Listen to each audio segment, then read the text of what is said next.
de tecnologia e negócios da Gazeta do Povo. Gui, obrigado pela presença aí no nosso TaylorCast.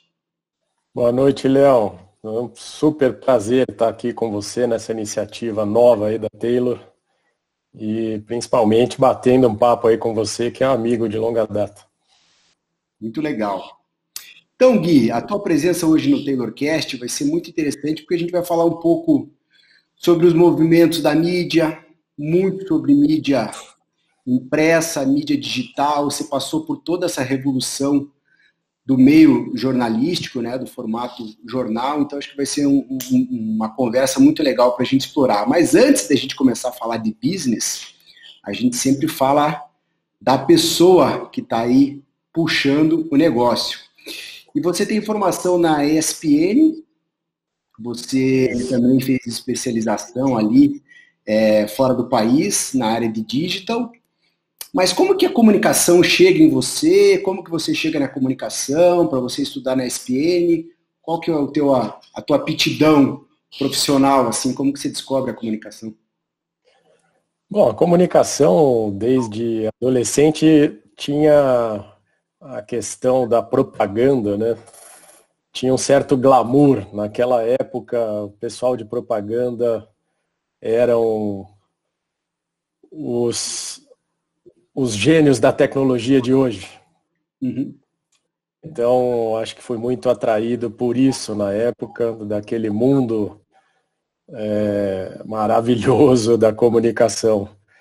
O engraçado é que de lá para cá, quando eu peguei a comunicação, eu já peguei a comunicação numa completa transformação, né? Então, eu não cheguei a viver aquele glamour do passado, né? Agora, a gente está vivendo outro tipo de experiência, que é a onda do digital, e isso começa há muito tempo atrás, quando a gente ainda chamava as empresas de tecnologias de .com. Né? Isso lá em 99, 2000. Mas aí você se forma na ESPN, você é de São Paulo, e você veio para Curitiba em 2002 e já entra no GRPcom, na Gazeta do Povo. Como que foi esse movimento? Como que você chega em Curitiba? Eu me formei em 97 e aí depois eu fui trabalhar numa empresa da minha família, que era a indústria gráfica do meu pai. Passei por algumas agências. Interessante dizer que na época era uma maior agência de marketing direto em São Paulo. E marketing direto depois vai ter tudo a ver com métricas e o que a gente vive hoje no digital. Mas depois, lá por 99, a internet já estava acontecendo no mundo com muita força e eu sentia no meu currículo que faltava uma experiência internacional. E aí eu fui morar nos Estados Unidos, em Boston, e lá eu comecei a usar a internet para valer como usuário. E quando voltei, a ideia era ter feito uma especialização em Harvard, mas acabei voltando um pouco antes, e aí, como eu vi que a internet já estava transformando o mercado americano, eu me inscrevi num MBA, também na SPM, em São Paulo, que foi o primeiro do Brasil, junto com o ITA, de comércio eletrônico. Então, a carga horária é muito grande, 2 anos, e a gente tinha professores assim de negócio e professores técnicos, né, que deram todas as tendências e explicaram um pouco do funcionamento da internet para a gente. Então, foi uma experiência super rica. Naquela época, todo mundo, você entrava na sala de aula e era engraçado porque se perguntava para uma pessoa, o que você faz? E você escutava respostas do tipo, não, eu trabalho com internet, mas eu não posso dizer, é confidencial. E estava todo mundo abrindo uma .com naquele momento. E aí, trabalhei em algumas agências de internet logo depois disso, ali na Vila Olímpia. Mas veio lá por 2000, estourou a bolha da Nasdaq, né? Aquela euforia do digital tinha sido muito maior precificada do que realmente era o real naquele momento. E aí São Paulo, naquele foi uma catástrofe em toda aquela região da Vila Olímpia. Todas as empresas de internet, a maioria, começou a quebrar naquele momento, né? E aí eu vi uma oportunidade de sair de São Paulo e ir trabalhar com internet em algum outro estado onde ainda o potencial ainda fosse inexplorado, tivesse muito para crescer. E aí eu escolhi Curitiba, que era uma capital muito promissora, tinha maior número de usuários na época por habitantes que acessavam a internet, e aí vim para a internet. E aí comecei a visitar algumas empresas. Não queria trabalhar com publicidade na época de jeito nenhum, queria fazer qualquer outra coisa, menos publicidade na internet, porque naquele momento ruiu o modelo de negócio de publicidade na internet. Mas conversando com várias empresas aqui do mercado paranaense, conheci na época o grupo RPC, hoje GRPcom, que estava querendo ampliar as operações, o site, criar modelo de negócios. E foi assim que eu acabei entrando na Gazeta do Povo. E aí você chega, isso é 2003, né? Isso foi em 2003. Que você começa, você entra de fato no... Tá dando um eco aí? A conexão tá falhando um pouco aqui. Ah, tá.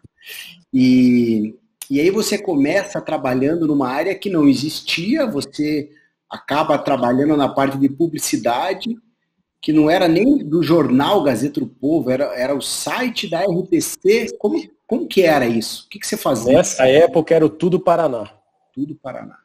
Que era o maior portal de internet do Paraná, disparado, com uma audiência violenta, e reunia todos os veículos do grupo. Né, todo o conteúdo ali gerado pela TV, pelas rádios e principalmente pelo jornal.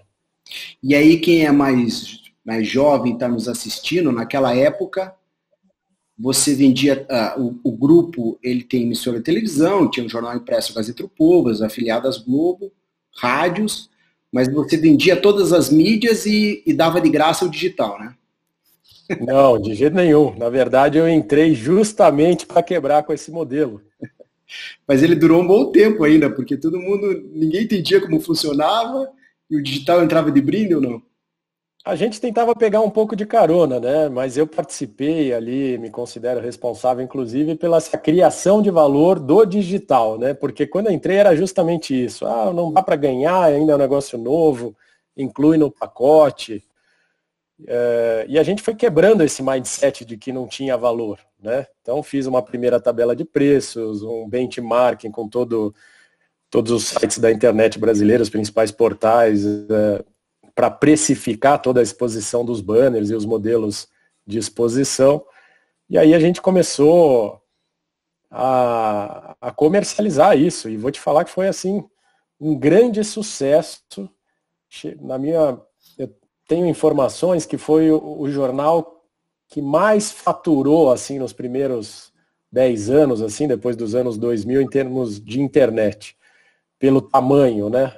Em termos relativo, justamente porque a gente não fazia esse tipo de bonificação. Então, mesmo quando ia junto no pacote, era cobrado e era faturado de maneira que o cliente tivesse completa noção do que ele estava pagando ali pelos banners, né? Mas lógico, para ele comprava um plano de comunicação e a gente surfou o máximo que pôde essa onda de empacotamento, né? E nesse período também... Cobrando o que valia o digital, a preço de mercado.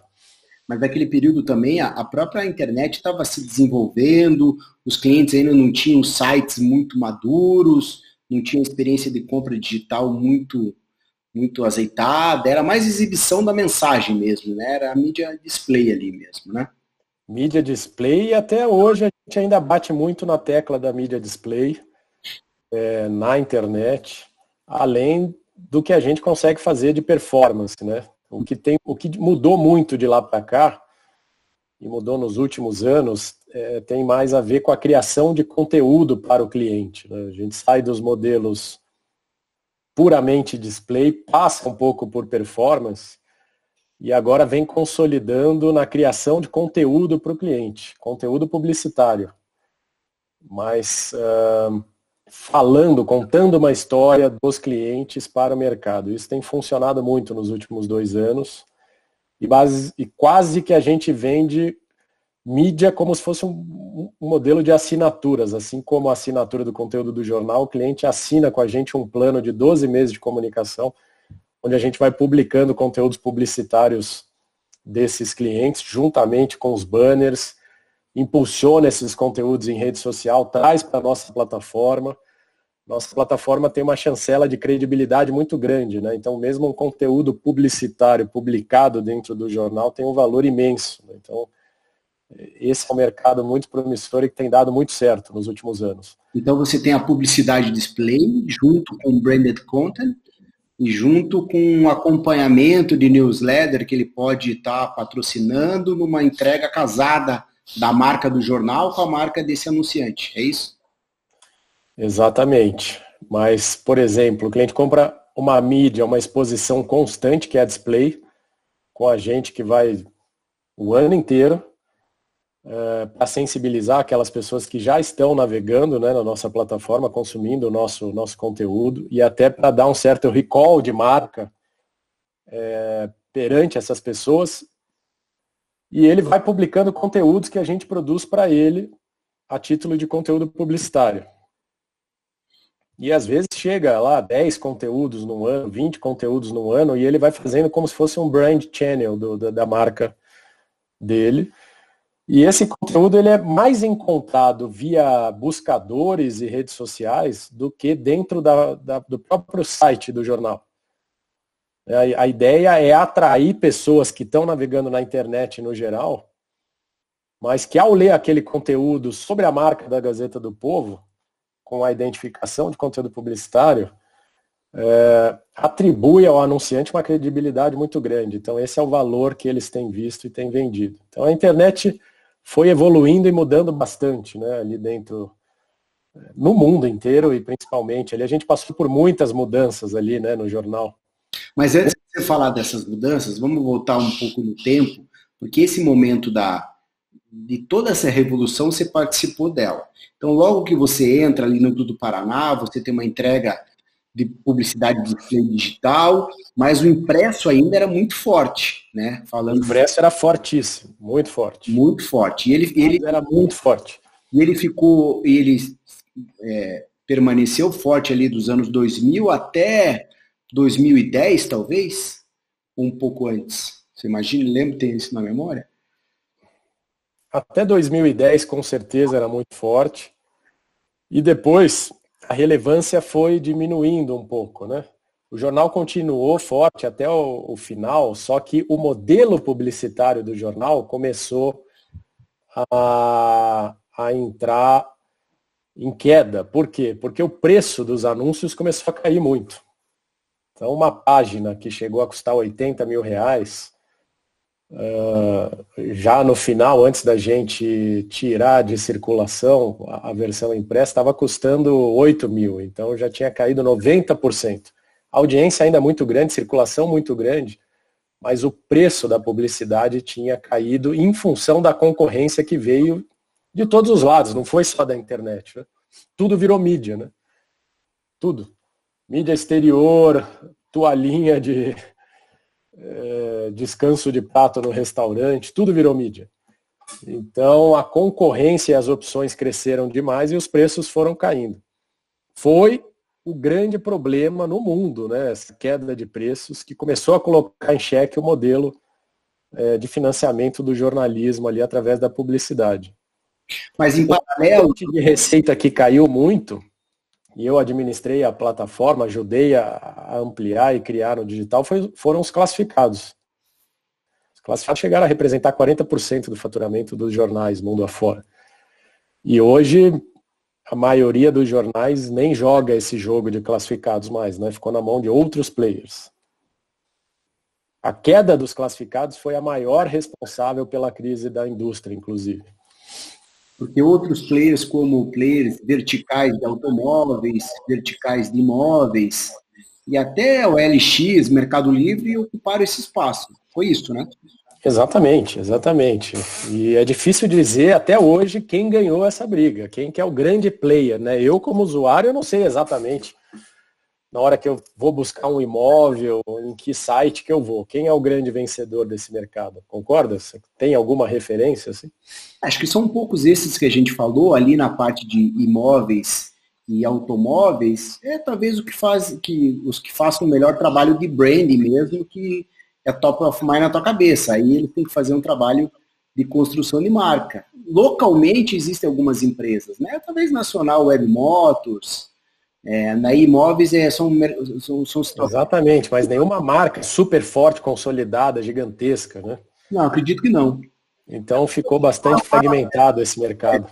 O digital é esse mar aberto que fragmenta muita coisa. Isso é verdade. Você tinha, eu quero saber, em Curitiba, o que, que eu encontro de imóveis, carros, né, até a parte de empregos, que era muito forte, você tinha o classificado da Gazeta como, né, domingo você sabia que tudo ali você ia encontrar, mas ele veio esvaziando com o passar dos tempos. A gente até brincou que o jornal de domingo ele era mais pesado que o cachorrinho, né? O Lhasa Apso lá. Exatamente. Quase uns 10 quilos ali de classificado, encartes e tudo mais.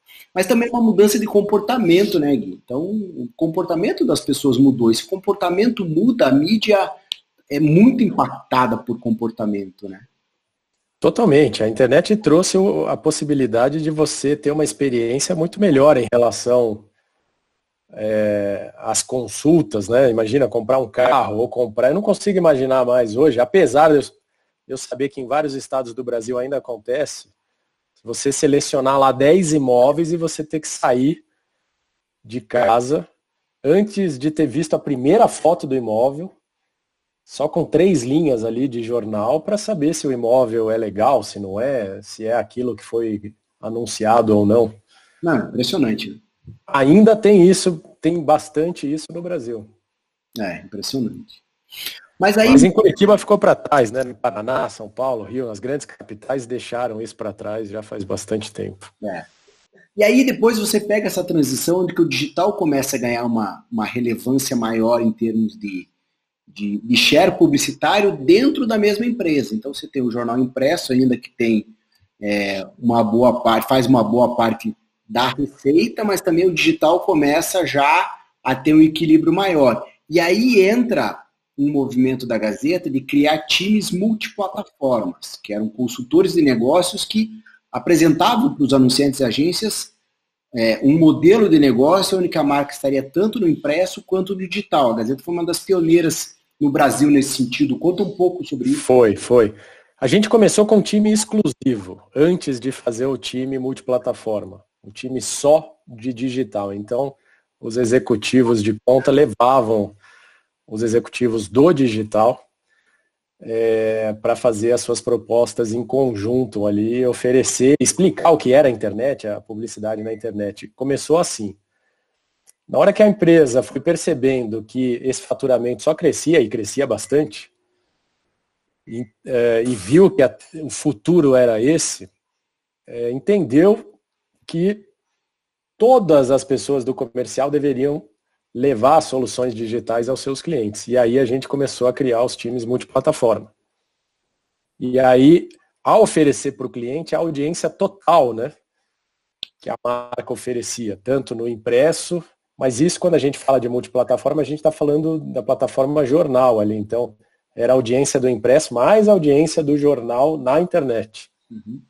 E aí, como você bem falou, eu acho que foi um dos primeiros jornais, se não foi o primeiro a fazer e vender de fato a solução completa.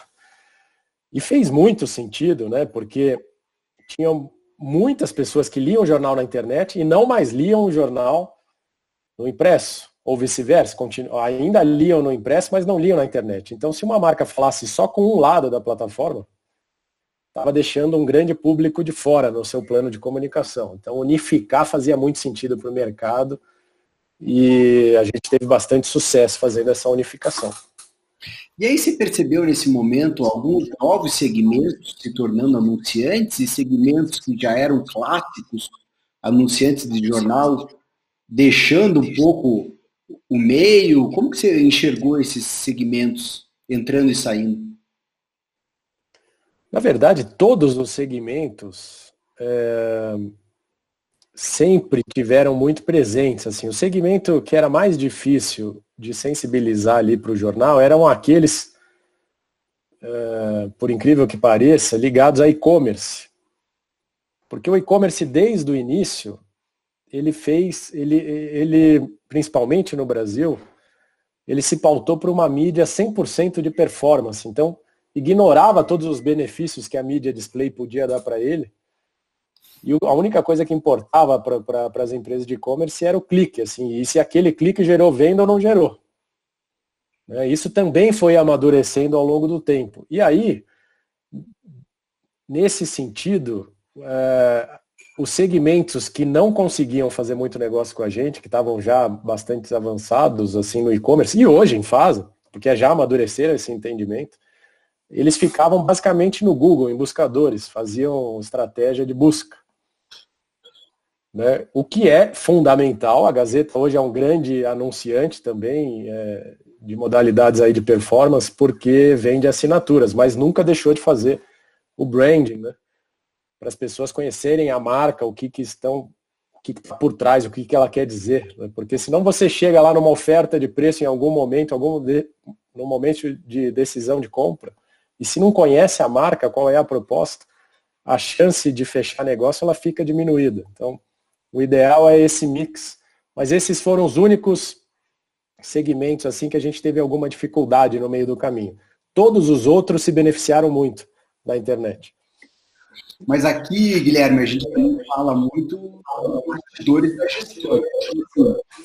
Para você fazer a gestão do time, porque você tem um perfil de profissional, de executivo, que conhecia muito do meio impresso, sabia vender o meio impresso, sabia apresentar o meio impresso com seus diferenciais, mas ainda era muito raso no digital. E o cara que já tinha uma habilidade no digital, para ele o impresso era algo do tempo das cavernas. Como que foi fazer essa gestão com a turma mais antiga do impresso e com a turma nova do digital, para isso trabalhar em harmonia? Olha, isso foi... No início foi bastante complicado, havia uma competição entre os times, mas a grande solução foi parar de olhar para o comercial e olhar para o produto. E aí, quando a gente olha para o produto, dali nasceram esses pacotes de audiência total. E aí a audiência total podia ser oferecida por qualquer um, né? Então, no momento em que se vendia separado, gerava-se até uma situação de acredito ou não acredito nessa plataforma, né, por parte dos anunciantes e dos executivos de conta, o que não era o ideal em termos de produto, né? Que falava, olha, se você está só no impresso, você está deixando de falar com todas as pessoas que se relacionam com a Gazeta no digital. Se você está só no digital, você está deixando de falar com todas as pessoas que ainda se relacionam com a Gazeta pelo impresso. O dia que esse entendimento foi amadurecido, esse conflito entre times acabou. Só que isso foi resolvido do ponto de vista de produto, não de gestão comercial. Enquanto ficou só no comercial, o conflito existiu. E eu quero te fazer uma pergunta chave agora. Como que você acha que vai ser o futuro do jornal impresso? E o jornal impresso tem futuro ou não?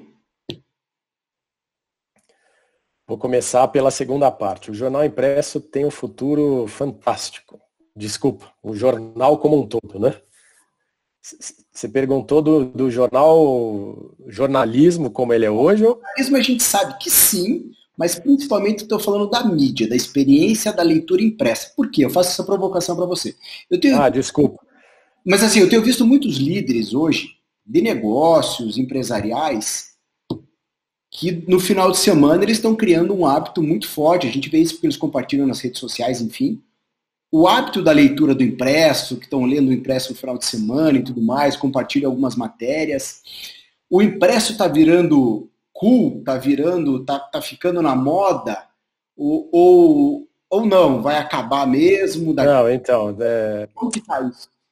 eu falei que tinha um futuro fantástico, mas os jornais têm um futuro fantástico. Mas não mais através do impresso, na minha opinião. O impresso, na maioria dos casos, tende a acabar, sim. Tende a acabar e acabar para melhorar a experiência do usuário, inclusive. Né? Foi a decisão que a Gazeta tomou. Mas A Gazeta, a gente sabe, a gente vai falar disso, mas quando você olha os outros jornais, tanto jornais nacionais, acredito que não terão mais impresso. e aí também os internacionais, Washington Não terão mais o impresso. Times. Não terão. A experiência é muito diferente. Alguns jornais de nicho, que nem você falou, algo mais cool, é possível. Mas em larga escala não mais. Cada vez menos. Cada vez menos porque a maneira de receber a informação, a maneira de consumir a informação já não é mais possível com toda a riqueza que se pode utilizar hoje em dia através do jornal impresso. Né? Então, hoje você consome uma notícia, você consome uma análise através de vídeo, de um podcast em áudio, com várias atualizações ao longo do dia, com interatividade, com um questionário, com quiz, com N coisas que não cabem mais na plataforma do impresso. Então você acha mesmo que o jornal impresso, ele tem um tempo, tá acelerando para um precipício? Olha, na minha opinião, já foi. Né, já foi. A Gazeta foi, a gente participa, né? Tenho falado em congressos, até faz umas 2 semanas, na América Latina. A Gazeta foi um dos primeiros, assim, no mundo, a tomar a decisão de falar, não vou mais imprimir. Mesmo tendo uma base grande ainda de assinantes do impresso. A gente quis levar a experiência do digital a todos eles e conseguiu fazer isso com bastante sucesso. Então, não temos assim nenhum registro. No início tivemos um pouco, durou alguns poucos meses, mas a maioria dos leitores do impresso migrou com muita facilidade para o digital. E hoje tem uma relação muito mais próxima com o jornal do que tinha antes. Mas a tomada de decisão sobre o negócio, para esses assinantes que tinham o hábito da leitura do impresso, quando eles souberam que não porque foi uma transição também, tinha edição só de final de semana, não foi uma ruptura. Foi uma transição. Tanto para os leitores como para os anunciantes, a gente já foi direcionando com 4, 5 anos de antecedência, antes de ter parado a impressão, o mercado, leitor e anunciante para esse sentido, né? Então a gente foi diminuindo a edição, depois de ter diminuído, modularizando a questão dos anúncios também no mercado anunciante. Depois que a gente diminuiu, a gente foi tirando a frequência, então foi só para o final de semana, depois tirou o final de semana, e hoje a gente só tem uma revista mensal. E uma revista que circula aqui em Curitiba, né? Porque depois que a gente vira 100%, quase 100% digital, o jornal ele assume uma postura não mais de atender a região, ou seja, Curitiba e Paraná, mas começa a escrever para o Brasil inteiro, a gerar conteúdo para todo o Brasil. E hoje, atualmente, a gente vende muito mais assinaturas fora do Paraná do que dentro. Então a Gazeta vem se tornando um jornal nacional. Isso também muito pela postura de assumir uma essência, assumir um posicionamento. Exatamente, um estilo de jornalismo mais pautado em determinados valores e um determinado posicionamento de mercado, né? Que ele tem um jornalismo mais pautado em costumes tradicionais e liberal do ponto de vista econômico. Então, esta combinação editorial, ela é uma combinação quase que única em termos de jornal no Brasil. E ao fazer isso, atraiu, o jornal não assumiu uma identidade nova, né? Já tinha essa identidade, mas não deixava tão claro e evidente para o mercado. Mas ao fazer isso, começou a atrair leitores de todo o território nacional. Então, a gente tem muitos leitores no estado de São Paulo, Rio de Janeiro, no Nordeste, mesmo aqui no Sul, e crescendo, né? A gente cresce às vezes mais em outros estados do que tem crescido aqui, mesmo porque aqui a base já era muito grande, né? Então a maioria dos leitores de jornal do Paraná já são leitores, já tem uma relação muito forte com a Gazeta do Povo. Então o crescimento tem se dado fora do Paraná.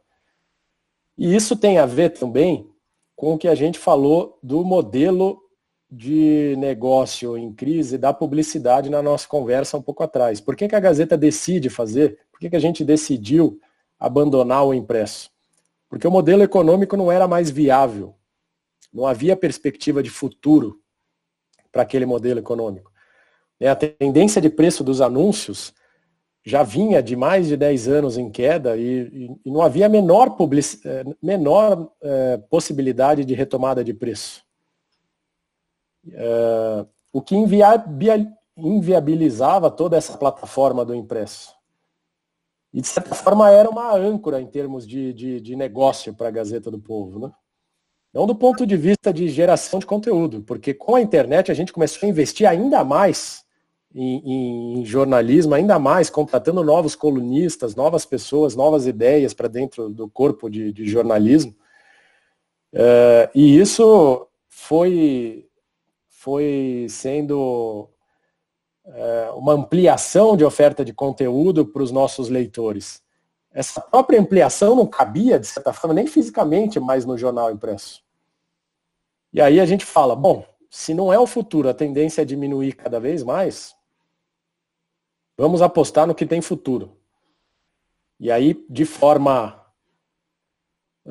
consciente e muito planejada, a gente decide ir migrando todos os negócios para o digital, alertando aos leitores de que a gente faria uma mudança de chave muito em breve, dava sinais, não falava abertamente, até que em 2017 a gente anuncia para o mercado que não vai mais imprimir o impresso e toda a produção vai ser direcionada para o digital. E ficaria apenas com uma edição de final de semana para fazer ainda assim um período de transição para aquelas pessoas ainda um pouco mais resistentes em relação ao consumo do digital. E aí as coisas foram tomando seu curso, né? Porque veio a pandemia em 2020, a gente ainda estava já estava nos finalmente da edição de final de semana e aí decide, de fato, não ter mais edição de final de semana, fica só com uma revista mensal, circulando em Curitiba. Só que a essa altura, os nossos leitores já estavam completamente adaptados à leitura de informação na internet. Então não houve nenhum tipo de ruído nessa migração e a retirada da última edição de final de semana. E aí naquele evento... Bastante gradativo e bastante planejado, e diria que com muito sucesso o modelo de transição, e hoje é benchmarking nesse modelo, assim, para empresas não só do Brasil, mas para fora do Brasil, como eu falei, né? A gente tem falado, às vezes, para empresas assim, de toda a América Latina. É mais difícil falar fora da América Latina, porque há muitos exemplos nos Estados Unidos e na Europa, de empresas que fizeram um caminho semelhante ao nosso. Mas para a América Latina, a Gazeta é um grande exemplo nessa trajetória de transformação digital. Bom, a Gazeta é um jornal que tem mais de 100 anos de história e começa há 100 anos atrás, era um jornalismo, os classificados, e hoje é uma empresa é uma mídia tech Caminha para isso. Caminha para isso, né? Todas as empresas serão uma empresa todas as empresas vão caminhar para ser uma empresa de tecnologia e as de mídia, então, nem se fala. Como que está esse movimento? O teu cargo é um pouco isso, né? Diretor de tecnologia e negócio. O meu cargo é esse. A minha trajetória toda, como eu fui um dos primeiros profissionais ali de internet, né? No grupo e na Gazeta. Já existia a internet, mas assim, ajudei afundar todas as bases que a gente tem hoje dos modelos de digitalização que começaram lá, como a gente comentou, lá em 2003. Já existia site, já existia audiência, mas não tinha modelo de negócio, não tinha time comercial, não tinha time de produto, a tecnologia ainda era a tecnologia corporativa do grupo, então a internet era gerida às margens, né, dos negócios tradicionais, e hoje a internet, a gente nem fala mais nisso, a internet é a essência do negócio. É a energia elétrica. Não tem, né? Para nós não tem mais essa questão de transformação, agora é aceleração dentro de uma transformação já realizada, né? E a transformação é mais até de mindset do que dos processos. Hoje eu acho que 100% das pessoas na Gazeta do Povo trabalham em função da nossa produção de conteúdo e venda por e-commerce. Então é um negócio totalmente digital. Eu ainda não chamaria de MediaTek neste momento, mas a gente está caminhando e rápido para esse sentido. Porque na minha concepção, para você virar uma empresa de tecnologia em um determinado setor, e aí é uma concepção um pouco mais pessoal, você precisa, de certa forma, prover tecnologia para os outros players, às vezes do próprio setor. Então, assim como acontece com o Magazine Luiza, que ainda é uma empresa super física, vamos dizer assim, mas ninguém mais enxerga a Magazine Luiza como uma empresa física. Todo mundo enxerga a Magazine Luiza como uma potência digital, né? Apesar de centenas de lojas que tem espalhadas aí Brasil afora.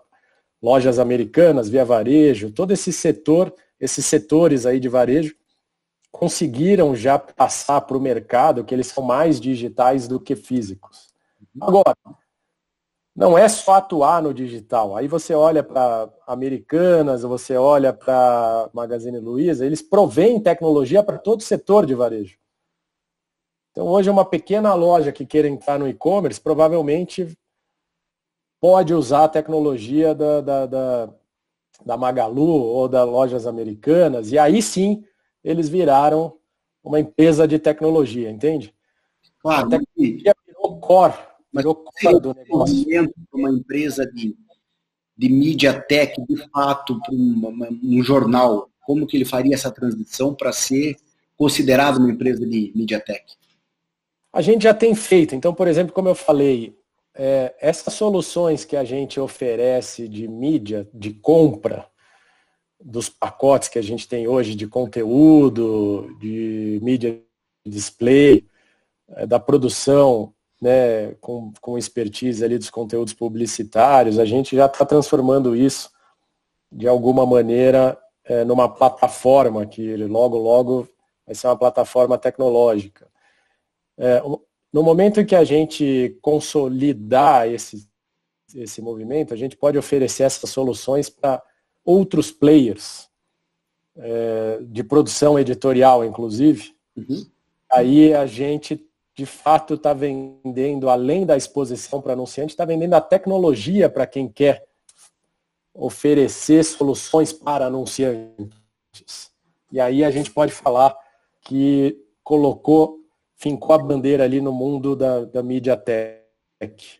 Então hoje é uma empresa super tecnológica, super digitalizada, a Gazeta do Povo, que caminha para esse cenário de MediaTek, oferecendo soluções tecnológicas não só para os seus leitores, mas também para outros players da própria indústria, até para concorrentes, entende? O jornal fora do país, ou aqui, que já está avançado nisso? Ou não? A gente poderia oferecer soluções para fora do país,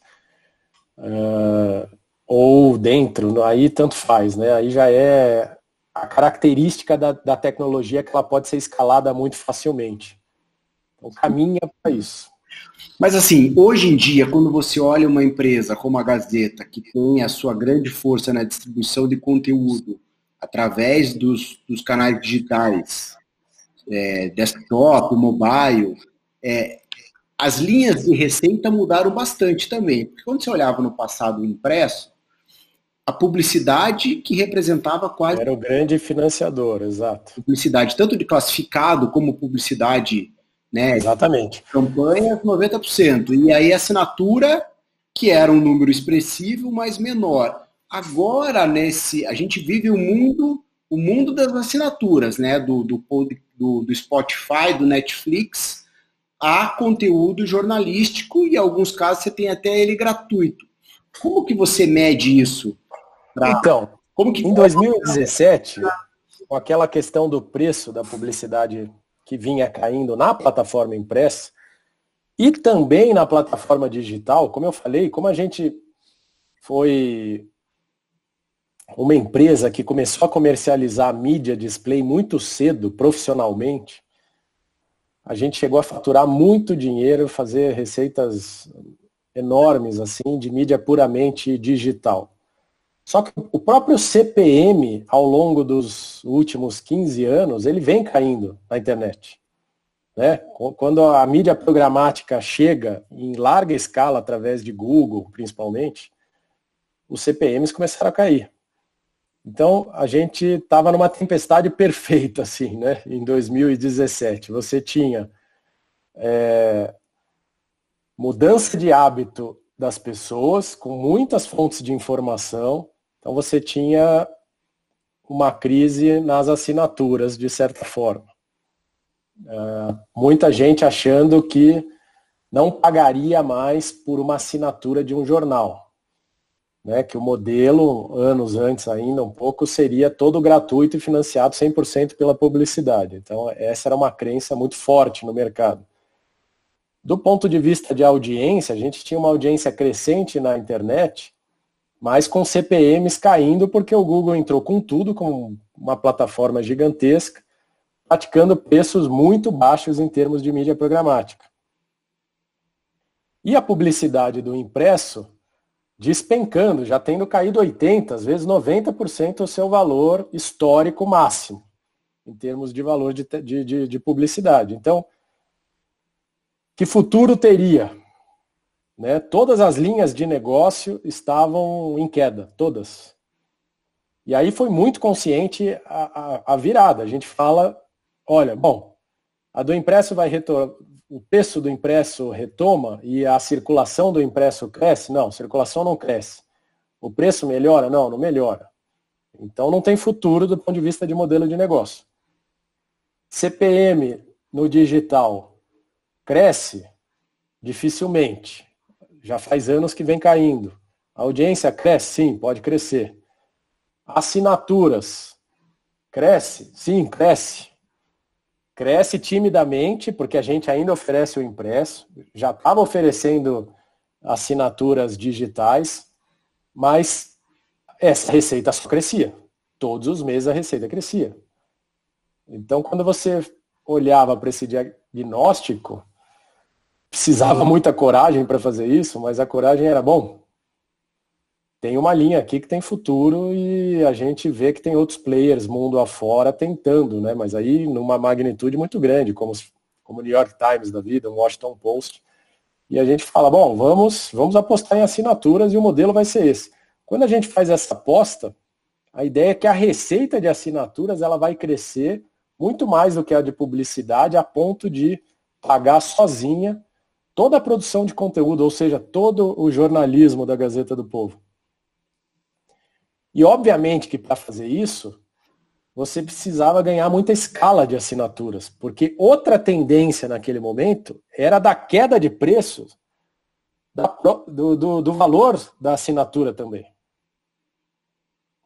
O valor da assinatura também estava em queda, porque havia uma crença que tudo na internet é super barato. Né? Mas onde que a gente se inspirou? A gente olhava para a indústria de música, olhava para a indústria do vídeo, e eles tinham passado pelos mesmos dilemas e momentos de mercado. Eu tenho certeza que você um dia olhou para a música e falou, não vou mais pagar por música. Né? Lembra na época que todo mundo baixava a música, gravava a música e não pagava isso para ninguém. Né? Sempre foi considerado o Napster. Lembra do Napster? Chegou a quebrar de tanto processo que teve, mas as pessoas não queriam mais pagar. E aí tinha lá alguns loucos querendo criar um sistema de assinatura de música. Você fala, mas ninguém mais acha que vai pagar por assinatura. Por que eu vou assinar a música? Eu fico imaginando, da mesma maneira, como é que foi o dia que algum executivo chegou lá no Netflix e falou assim, olha, a gente vai vender vídeo por assinatura. Numa época que todo mundo, o mercado estava inundado assim de filme pirata, CDzinho nas praças, custava nada aquilo, né? Não tinha valor nenhum toda a produção. E alguém falou, não, as pessoas vão pagar, se a gente fizer direitinho, as pessoas vão pagar. E parecia assim, uma aposta completamente furada. E foi o modelo que vingou, né? Mas você tem nesse caso, por exemplo, você fala dos players de música, você tem Spotify, você tem a Amazon agora, Netflix. Sim, mas assim, eu não estou falando agora que deu certo, eu estou falando quando eles tiveram que fazer a aposta contra a tendência. A provocação que eu faço é o seguinte, a dificuldade da indústria jornalística. Porque se você vai assinar um player de música, você vai para o Spotify, que é a primeira marca que vem na tua cabeça. O Amazon está crescendo. Netflix é a mesma coisa, a Amazon Prime, você tem os canais da Disney, Apple TV, mas você tem ali no máximo o quê? Uns 10 players de vídeo. Pode até ter mais, mas que a gente lembra assim, você cita no máximo uns 10. Só que jornal, você tem em cada cidade um jornal e você pode ser assinante hoje de um jornal que leva conteúdo como a Gazeta nacionalmente. E aí, claro, você tem a relação da cidade e tudo mais, mas você não vai assinar 3 jornais. Né? Não é um comportamento. Dificilmente você vai assinar 3 jornais, mas o que tem acontecido, o que aconteceu em mercados mais evoluídos? Então, por exemplo, nos Estados Unidos, que é muito grande. Alguns jornais ganharam muita escala, que é o caso do Washington Post, que é o caso do New York Times. Muitas vezes uma escala que ultrapassou os limites ali nacionais, né? Saíram dos Estados Unidos. O New York Times sempre foi muito respeitado muito afora, mas a audiência dele era maciça, o modelo de negócio estava muito baseado ali, o seu grande pilar era ali Nova York, a região. Aí eles ganharam o país e viram que era possível ganhar o mundo. Hoje eles têm mais de 7,5 milhões de assinantes, né?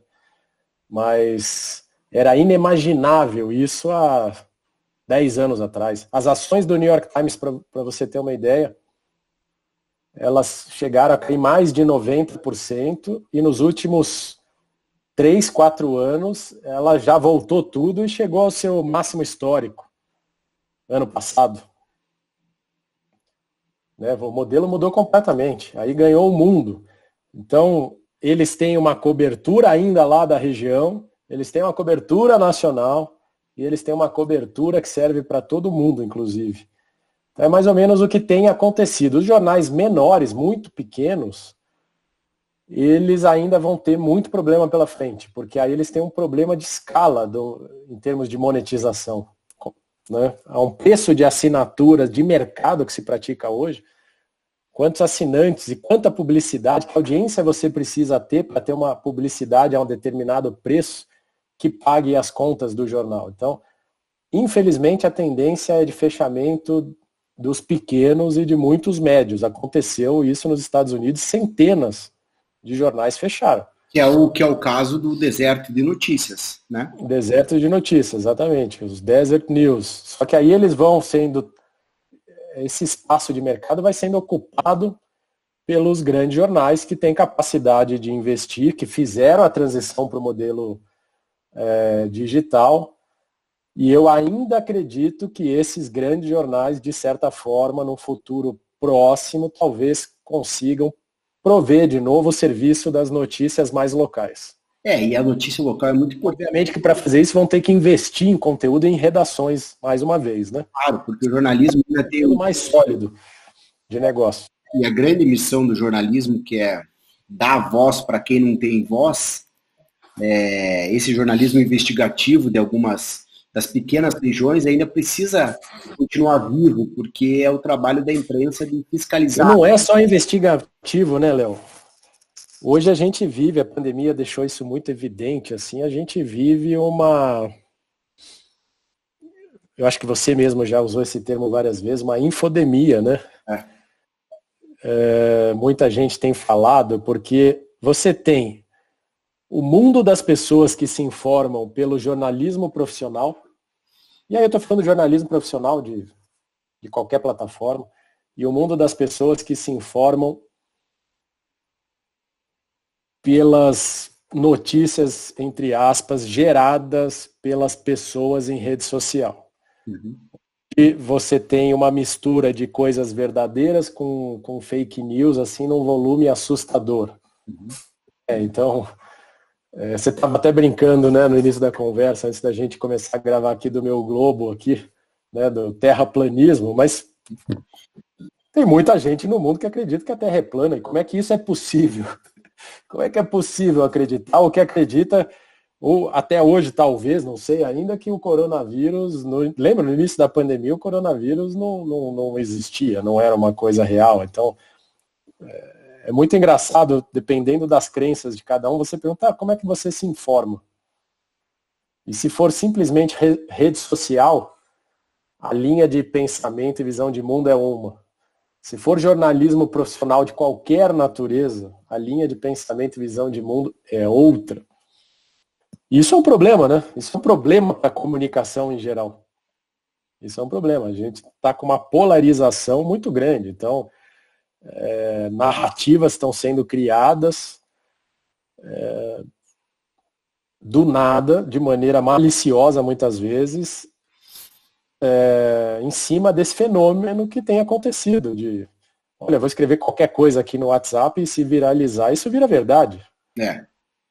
Né? Isso tem acontecido e isso está atrapalhando o mundo da mídia assim de uma maneira muito significativa. Ele atrapalha muito. Toda essa parcela que se informa desta maneira criou, de certa forma, uma rejeição às chamadas mídias tradicionais e ao jornalismo tradicional. Mas sempre que você tem um problema, você tem uma oportunidade. E aí o jornalismo profissional tem essa oportunidade. Mas aqui, talvez para a gente pensar, eu acho que uma das grandes viradas da Gazeta foi esse posicionamento de fato buscar uma audiência nacional. E esse movimento mais recente de trazer o editorial da página 3 para a capa, em títulos muito fortes, para deixar claro como ela pensa, no que ela acredita e no que ela combate, eu acho que foi uma grande virada mesmo de posicionamento. Porque aí você pode ter o cara lá do Piauí que pensa da mesma forma. Exatamente. Um assinante. Como também você pode ter o cara que pensa completamente ao contrário e jamais vai ser um assinante, mas isso é do jogo. E ele pode ser um outro jornal que pensa igual. Ou aquela... Na verdade, o que a gente quer, lógico que a gente atrai as pessoas que têm uma linha de pensamento compatível ou próxima. Mas o grande desejo da Gazeta é atrair todo tipo de pensamento. Então, a Gazeta quer, de fato, criar um debate. Né? Muita gente acha que não, mas a Gazeta quer criar um debate, só que ela quer entrar no debate com a sua posição, né? Do ponto de vista de opinião. Quando a gente fala em termos de opinião, ela quer debater, mas que sua opinião seja respeitada, assim como ela vai respeitar as demais opiniões, né? Mas que tenha diálogo. De forma alguma, a Gazeta quer aumentar essa polarização que existe no mundo. Mas dentro da democracia, do processo democrático, você tem posições claras, e essas posições são abertas. Né? O que a Gazeta fez foi deixar suas posições muito abertas e dialogar tendo uma opinião formada já em determinados temas. Mas quer sim dialogar. Ela não quer só o público que concorda com ela. Longe disso. Mas hoje, quando ela tem... Às vezes poucas pessoas sabem, mas de fato a opinião da família, do jornal, muitas vezes está no editorial. O restante das matérias tem que ter o objetivo de ser plural. E tem que ter um time de colunistas também que debatam ideias completamente diferentes, às vezes, né? Para todos os lados. Exatamente. Como que está essa configuração hoje do conteúdo da Gazeta em termos de nem do editorial, nem do jornalismo ali plural, mas dos colunistas? Eles têm que ter uma posição aliada ao pensamento do jornal, ou ele também é um colunismo mais plural nesse sentido?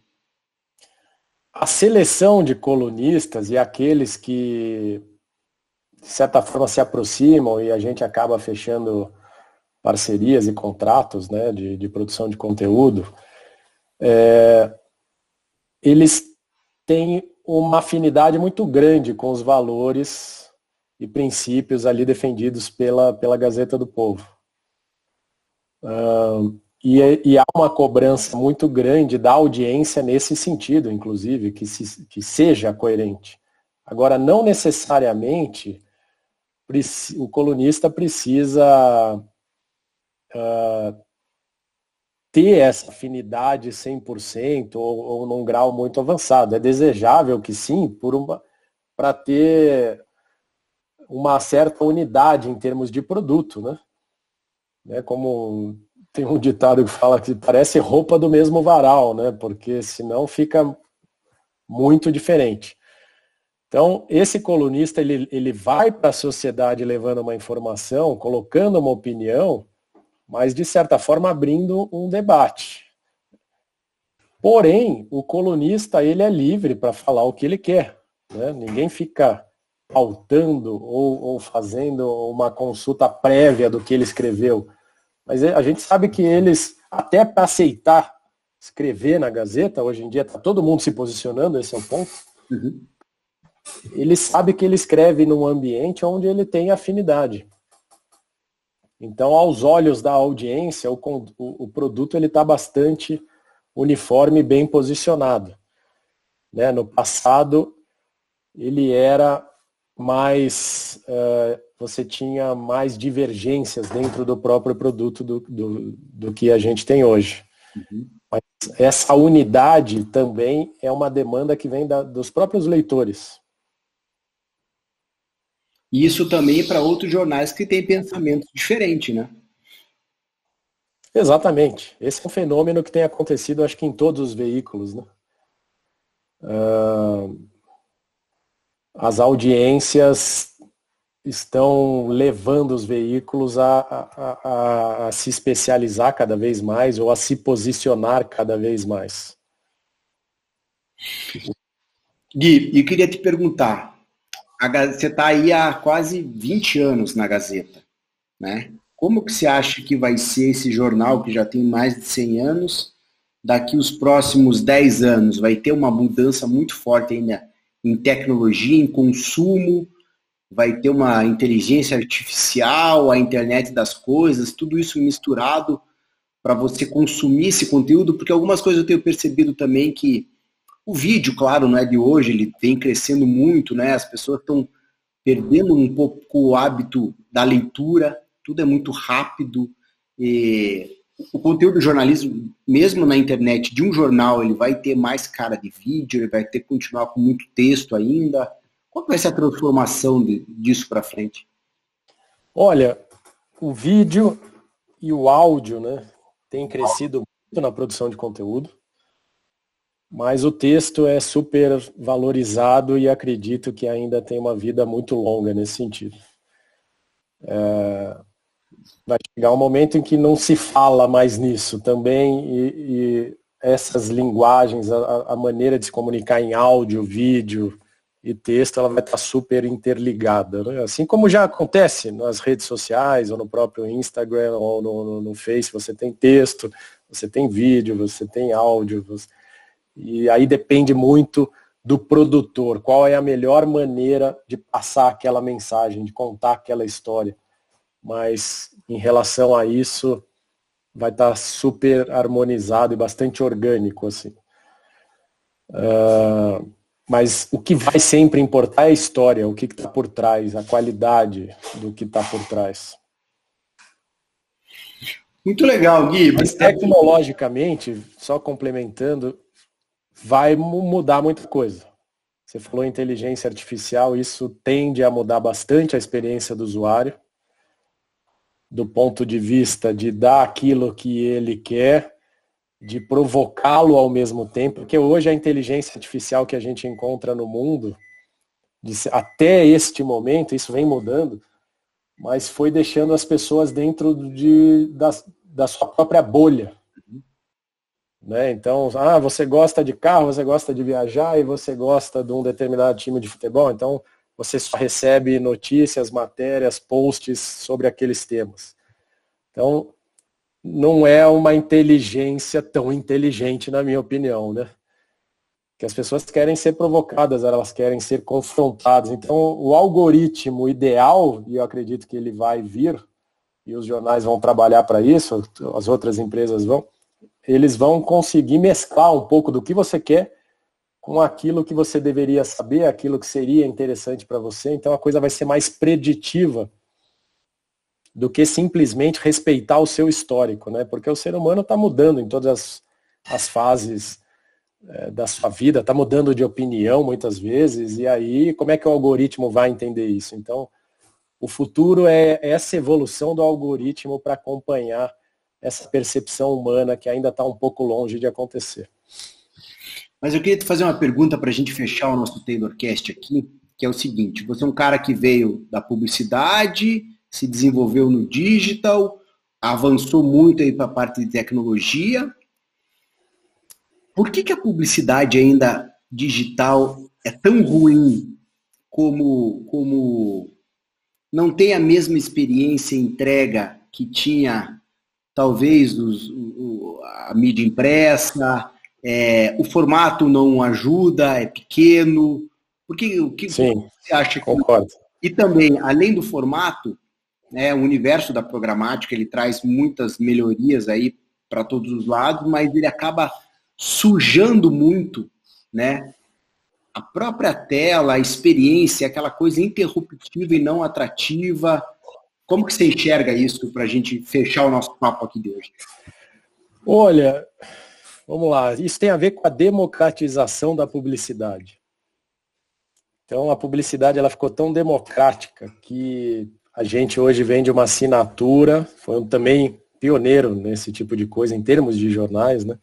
A gente vende uma assinatura que a gente chama de premium, que o leitor nem tem publicidade. Ele opta por não ter uma experiência de leitura sem publicidade, justamente por esse efeito negativo e muito material de baixa qualidade dos anunciantes, vamos dizer assim.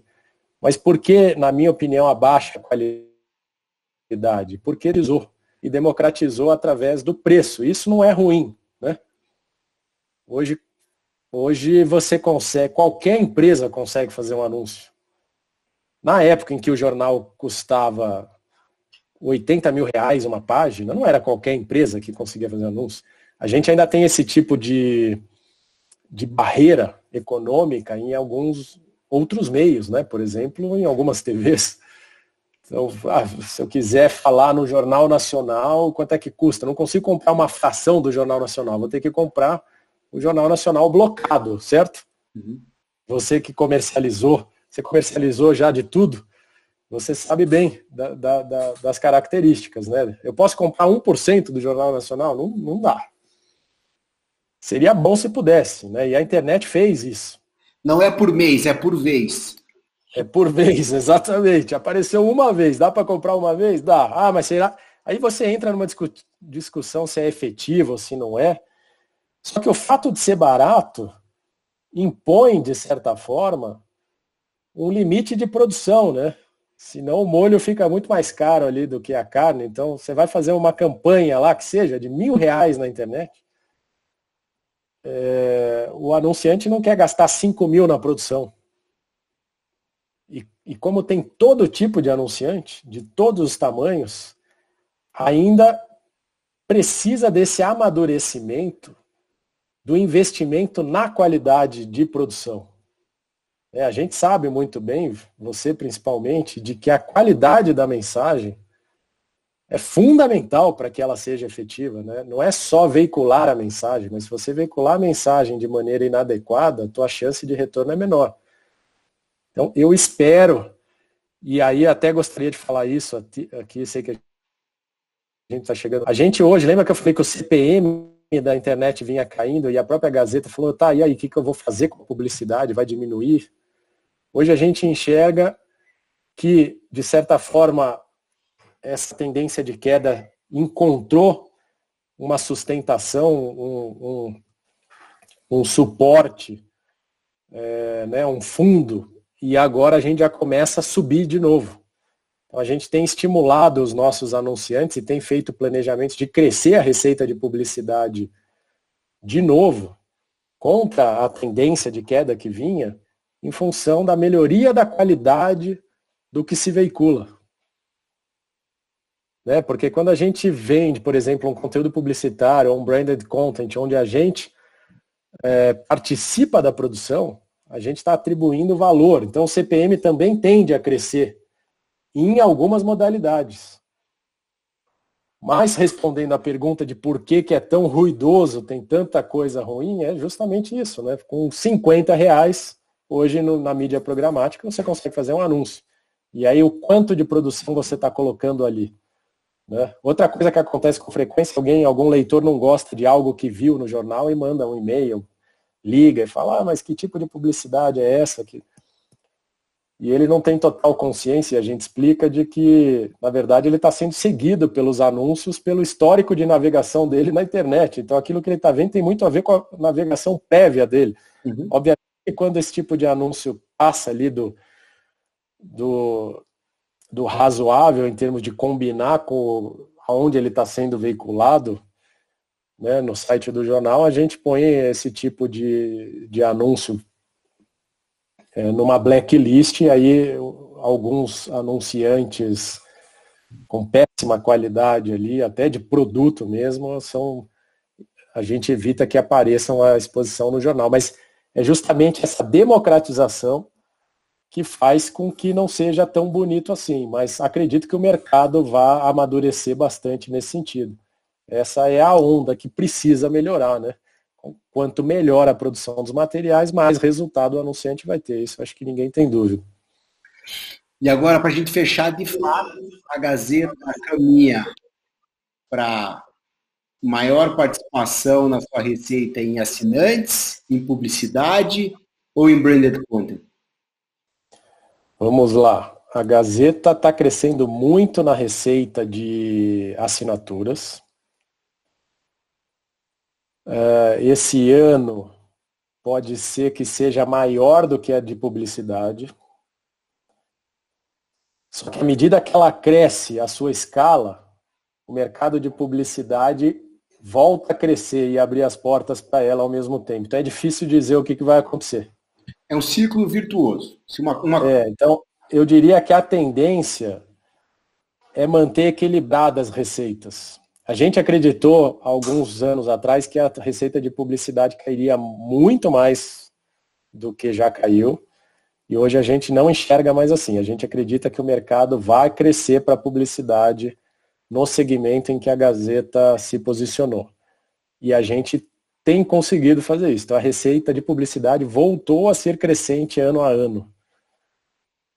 E a gente volta a investir, inclusive, colocar mais dinheiro para reforçar soluções de publicidade no mercado. Essa conta mágica que é difícil de fazer, todo dia você acorda cedo para botar isso de pé, é construir um ambiente que seja bom para o leitor. Exatamente. Bom para o leitor vai ser bom para o jornal, que vai ser bom para o anunciante e assim vice-versa. E é um ciclo virtuoso aí de excelência, né, nas plataformas jornalísticas, que hoje não são mais jornais, né, são plataformas.